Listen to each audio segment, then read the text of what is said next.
everyone, and welcome to this week's episode of Coffee Talk.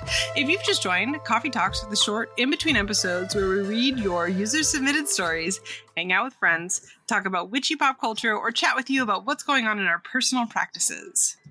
And if you want to be featured on Coffee Talk, email us at submission@coffeeandcauldrons.com, or you can send your submission to our website, coffeeandcauldrons.com. You can send us your tips, your ghost stories, or any kind of funny story you think the community would love to hear. We are currently looking for folklore stories. So if you have a folklore story, please send it our way. And be sure to let us know if we can share your name, or if you prefer for us not to share your name. Your social media usernames are also a great way to get credit. And if you're like a shop owner, I mean, plug yourself. Actually, speaking of shop owners, Maria and I made an announcement on social media, but in case you missed it, in the month of September, we are planning to do a special shout out to all of the lovely creatives, artists, shop owners within our community who make us function. Without you wonderful people, we wouldn't have the entire creative segment, and simultaneously, you guys are so talented. You guys should get shout outs. So do check out our social media. We are doing a fun little promotion. It is free for anyone to join. I'm not going to get into the full details, but it is on there. So go ahead and check it out. Yes. Yeah. Maria, you said you had a book you wanted to talk about. Do you want to tell us about your book? Yes. Okay, so, I don't know, maybe a couple of weeks ago, I finished The Invisible Life of Addie LaRue, and I wasn't expecting for it to be as magical as it was. It's kind of like, I think the author got a lot of inspiration from the movie The Age of Adeline, but they're like two separate things, kind of. Okay, I don't know either, but I'm going to trust your opinion on that. Well, you need to get on Age of Adeline, because that's oh really my god, is this one of those situations where your witchling would be like, Miss Robyn, how? Probably not, because it's in my top 5, but okay. I don't think it's in theirs. It's not on their radar yet, but it's just really good. It's about, the book is about a woman who has lived for like 300 years, and she lived for 300 years. I'm familiar with that. I haven't seen it, but it's got Blake Lively in it, right? Oh yeah, that's the movie. Blake Lively and Harrison Ford. Right. Okay. So I'm familiar with it. I've never seen it, but I do know what you're talking about. Okay. Yeah. So good. So good. I love it very, very much. And now I kind of want to watch it again. But the book is about a woman who has lived for 300 years. And she's lived 300 years because she made a deal with, they say like he's a god in the book, but he gives major like fae energy vibes. Like, that like, that sort of person that's not quite evil, not quite good, has like a whole different moral code and stuff like that. Right. And it was such a great book because unlike The Age of Adeline, she has like these rules that she has to follow, and every time she leaves a room, people forget her. Yeah. So they completely forget her. She cannot leave her mark in the world. That's really kind of sad. It is really sad. But she kind of, I don't want to give too much away, but she kind of finds a way to like go around it in the book. And that's like her whole thing is like sticking it to the Fae guy she made a pact with. And I don't know. It was just a really good book, and I highly recommend reading it. And then I want to know your feelings on the ending. So, readers, I will read it, and then I will give you my opinion. Honestly, the ending, I was a little bit like upset about it at first. I'm not going to say what happens, but the more I thought about it, I was like, okay. That makes sense. It makes sense. It took me a hot minute to be like, okay, that's fine. And I will reread the book. It's probably one of my favorite books now. So, yeah. Oh, I'm going to take your strong opinion on that. I can speak. Hello. It's also a fast read. It's not that big. So okay. I'll look it up. You'll have to send me the link. Send me the details of it so I don't get the wrong book. Will do. Because I have done that before.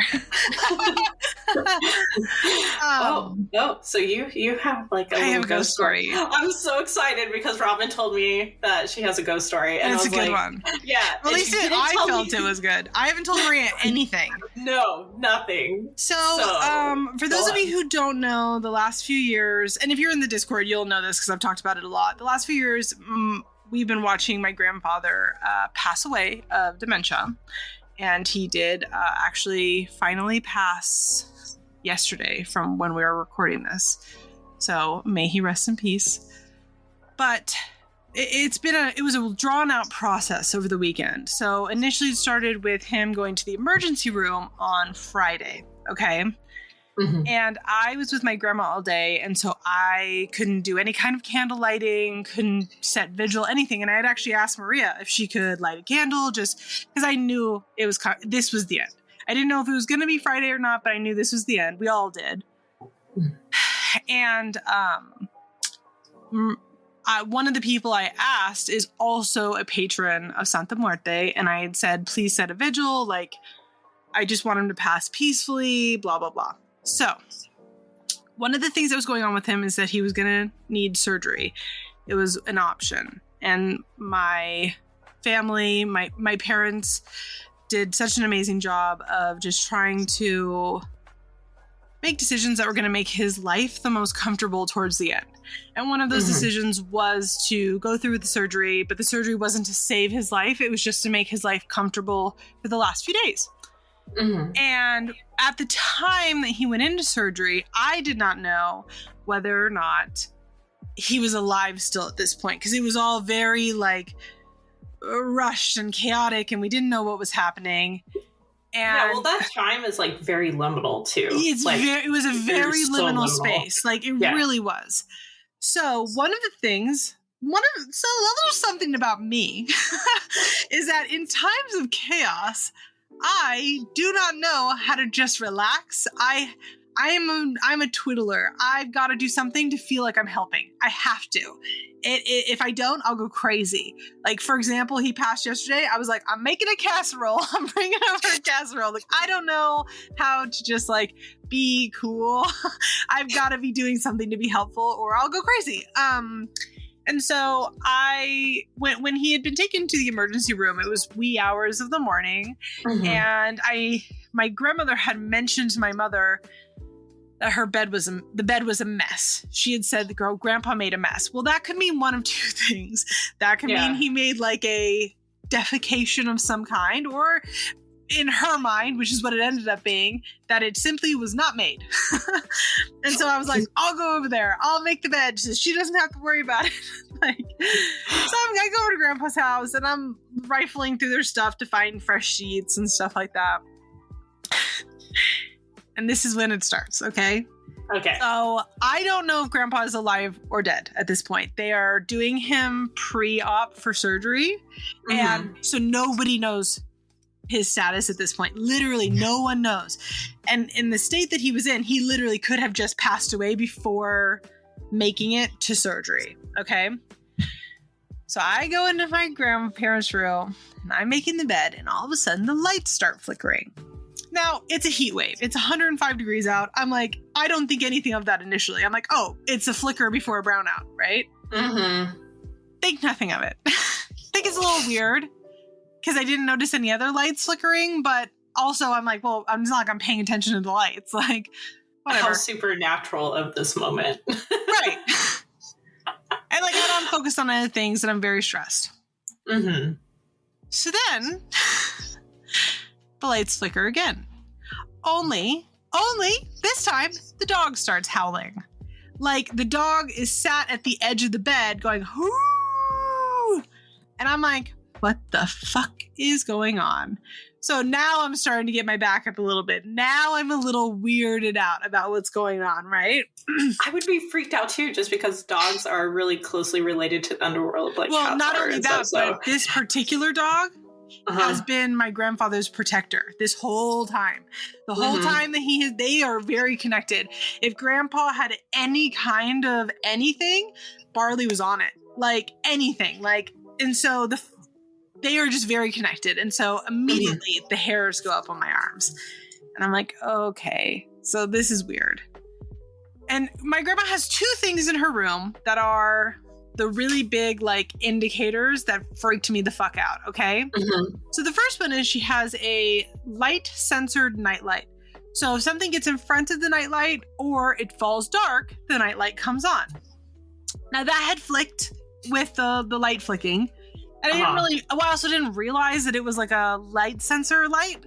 And then all of a sudden, on its own, nothing else is flicking. It starts to flick and then it stays on. Like something is right in front of it. And I'm like, oh, I'm getting chills just thinking about it again. And I'm like, okay. So I'm trying to make the bed. I'm hysterical at this point. And I'm talking out loud. And I was like, I don't know if that's you, Grandpa, but you're really scaring me. Today's been a lot. I love you very much. But I know you're maybe just trying to talk to me, but I am not in the emotional state to deal with this. Obviously I said this through tears, so it probably sounded like nothing, but I was trying to communicate and just be you're scaring me. So then I go over to my grandma's dresser where I'd set the pillowcases to make the pillows. And I notice that one of the things that was flicking with the lights is battery powered. No.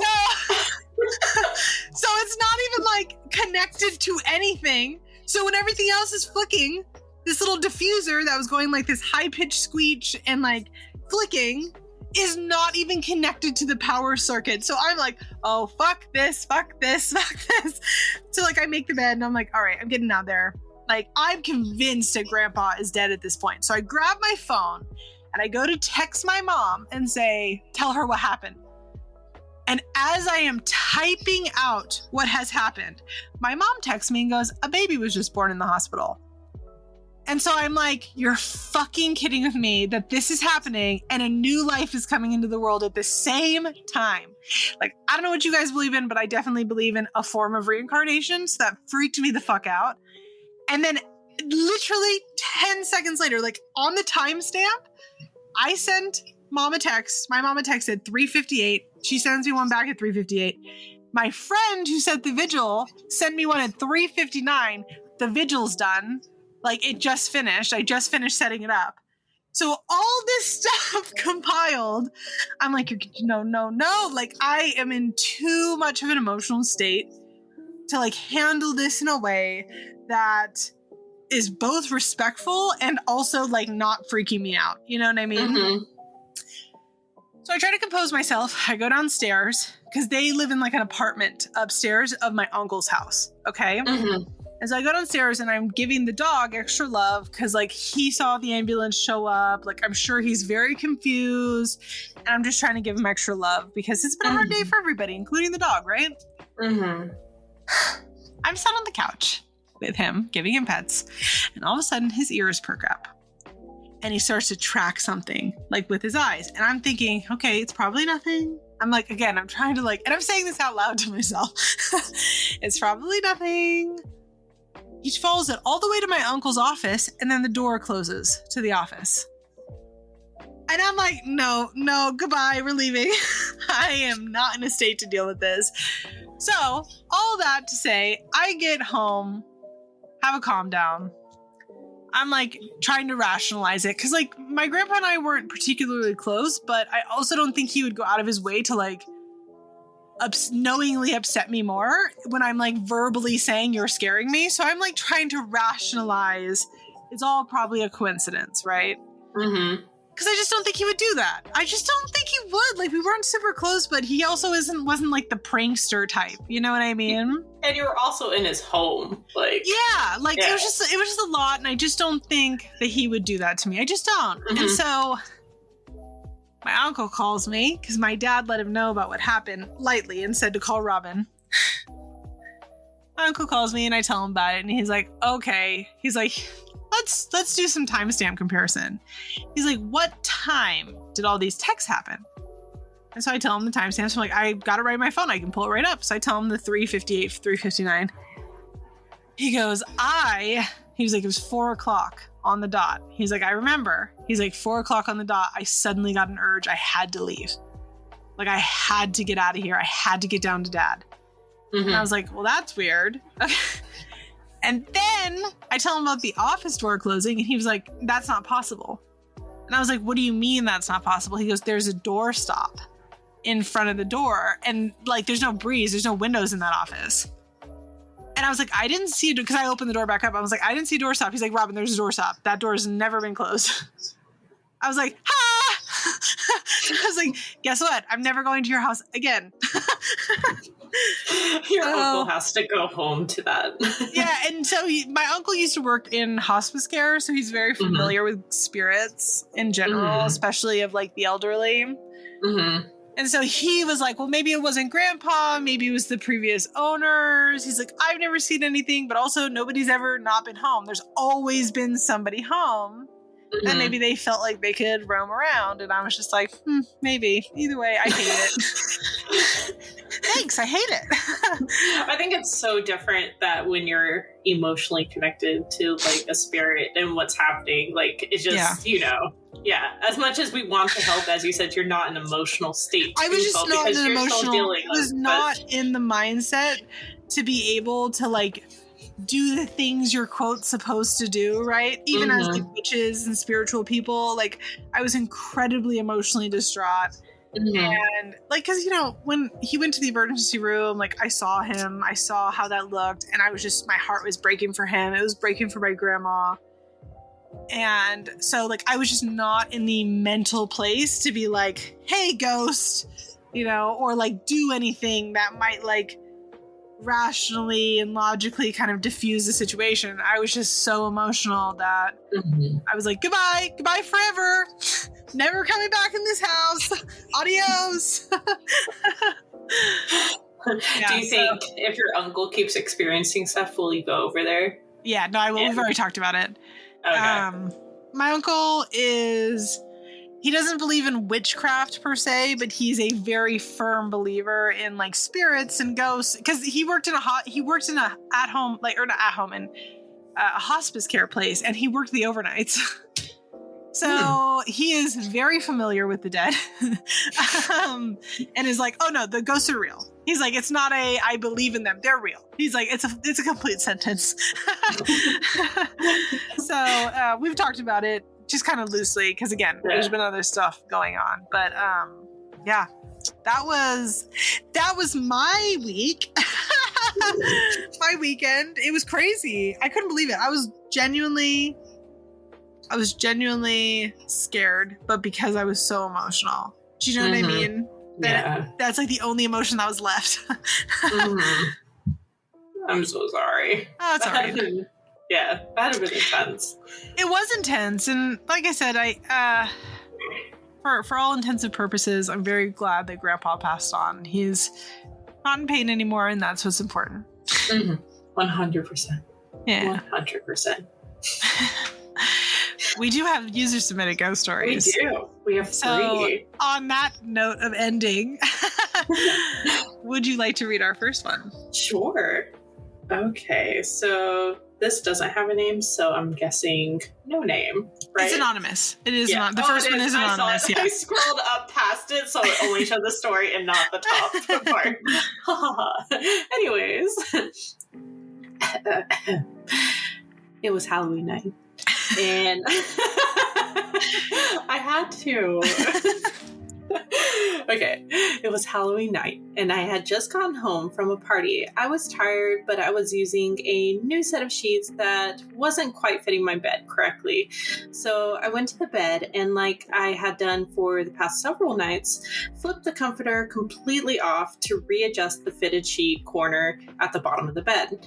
I stood in shock as I flipped the comforter off and saw something lying in the middle of my bed, a key. It was a normal key, metal and roughed up, not ornate in any way. And it was in the center of my bed between the two sheets. It was 100% not my key, and it had absolutely not been there for the past several nights.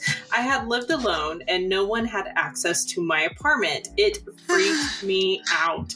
Friends encouraged me to use it on every door I could find. Oh, no! But I refused.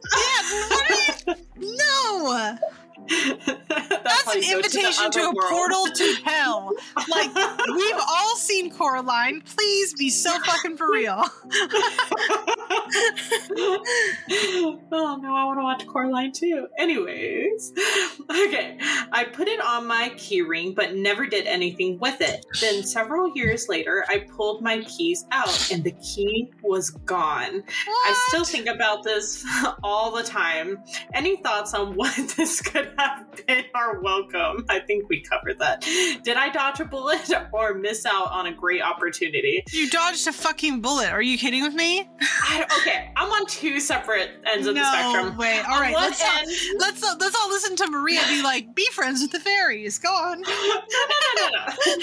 If this was like a spirit, just like being like, hey, this key could lead to like those New York apartments that have like extra room, and it's full of antiques. And like if let's say you own that apartment, like you have like those are all yours. Like, yeah, what did you just release? But yeah. But on the other end of the spectrum, what exactly in the as you said. Coraline bullshit is that? That absolutely not. That is a portal to the other worlds. That's to hell. That's a demon.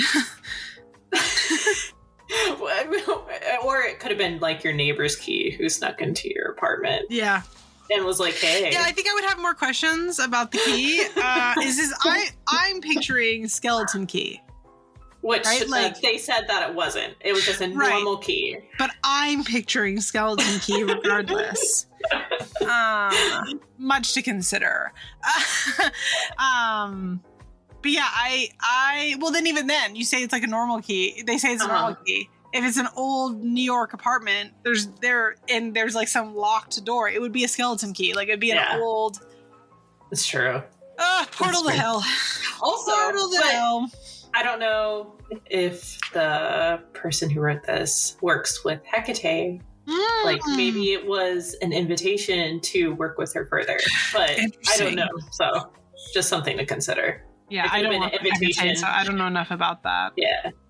The keep. So scary. I hate that. You want to read our next story? I do. This one comes from Stacy. Stacy's Instagram handle is Green Witch's Kitchen. They say it's a bit of a long story, but I don't think it's that long. I mean, we all just sat through my 15 minutes ghost story, so it's fine. I've been able to see spirits since I was a toddler. I would chat to three women in particular, Sarah, Colleen, and Muffy. As I got older, I saw spirits less, but I would on occasion see them walking around the house. They didn't scare me. It was just part of normal life. I would see people walk with a dark figure to a tree and never come out again the other side. Later, finding out that the tree in question, a cypress, has a connection with mourning and death. My mom can also see spirits and has had an old lady that she has seen for years.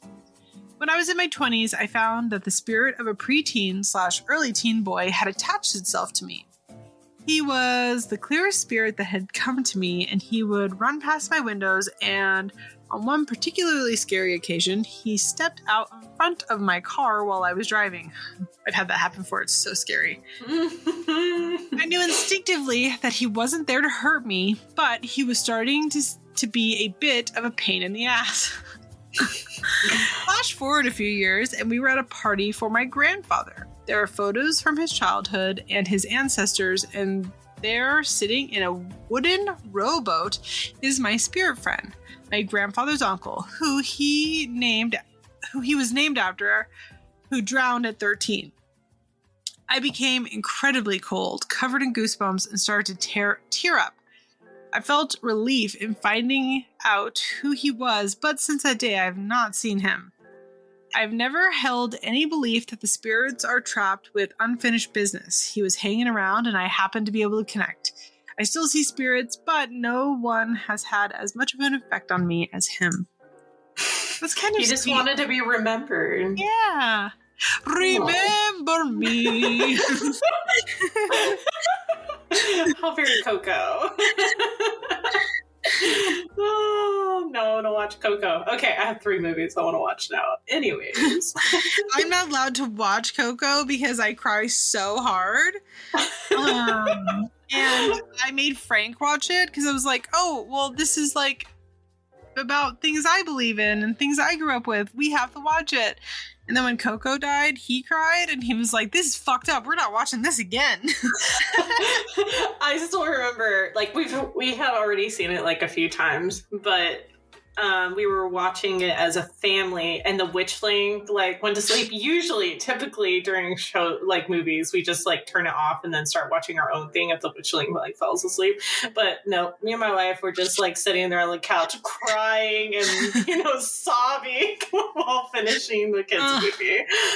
Just kills me. It's such a good movie, though. Such a good movie. Good. Coco, in my opinion, is one of the best ones that has come out in the last decade from Disney. Yeah. True. Do we have time for another one? Or... Yeah, I think so. One last one. Okay, so this is from Isabel, and they say, hello, I am back with, so they're a return one. Yes. I don't remember the last story. I don't remember the last story either, but I love that they've come back to read it, to give us another. I know. Thank you, Isabel. But yet again, 2 more stories. These are not ghosts, but tales of my spell experiences. Ooh, something new. Very excited. Okay, so first off, thank you so much for reading my stories a while ago. It was so funny to hear your response to my email. Again, thank you for everything you do. My first story is about the first spell I ever did. Everything went fine during the spell. The spell I titled Accepting Change with Candles. The incantation I had written sounded great, but ideally wasn't. It read, change is inevitable, inescapable. From blink of an eye to broken bones, nothing is ever the same. Do you see anything bad? Well, less than a week later, I gained I cannot pronounce that, but a fracture of my right pinky toe. If I stepped on it, it would poke out of my skin. No, Isabel, what the hell? Isn't that just great? Warning to you all, be very specific with your incantations. Yes, and envision really well what that change means. Like, even like, that's why I always try to put like with spells like that.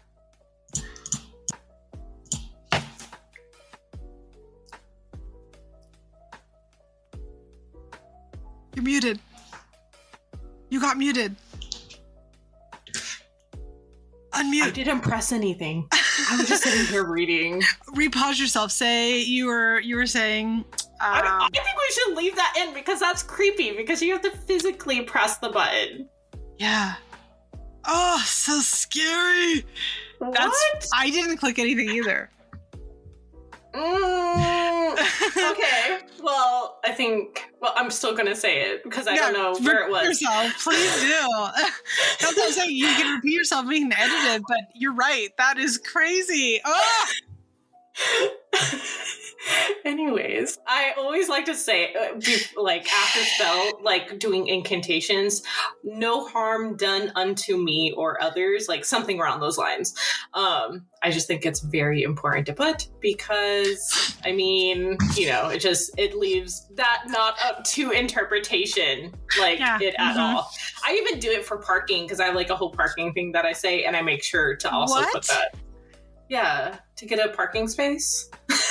I have a whole incantation that is that I no do. way what I thought you meant when you said parking. I will not elaborate further on editing.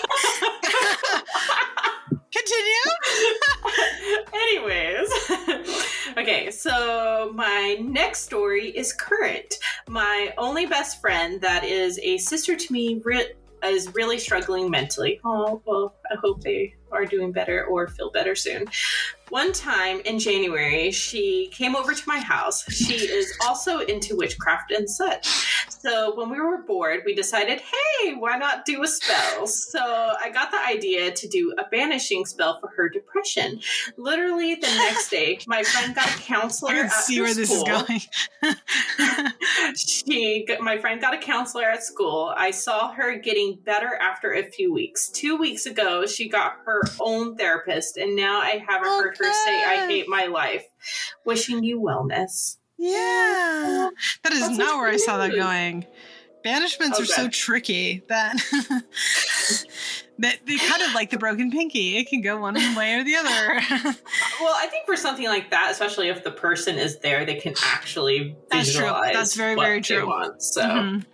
Yeah. All right. Well, thank you all so much for joining us this week on Coffee Talk. We hope to see you next week for our regular episode. You can check out our website for links to our submission forms or shoot us an email at submissions@coffeeandcauldrons.com to tell us any ghost stories, witchy stories, tips, or topics that you think the community would love to hear. Yes, and as always, if you enjoy Coffee and Cauldrons, please take a moment to review us on Apple Podcasts. Or if you want to support us directly, consider joining us on Patreon, where we share articles, a special Part 2 exclusive episode, have a Spell of the Month box, and a Discord. And our class this month has Lilith Dorsey, which is going to be huge. So we hope you guys will join us. Yeah, join us and now our new podcast ghost.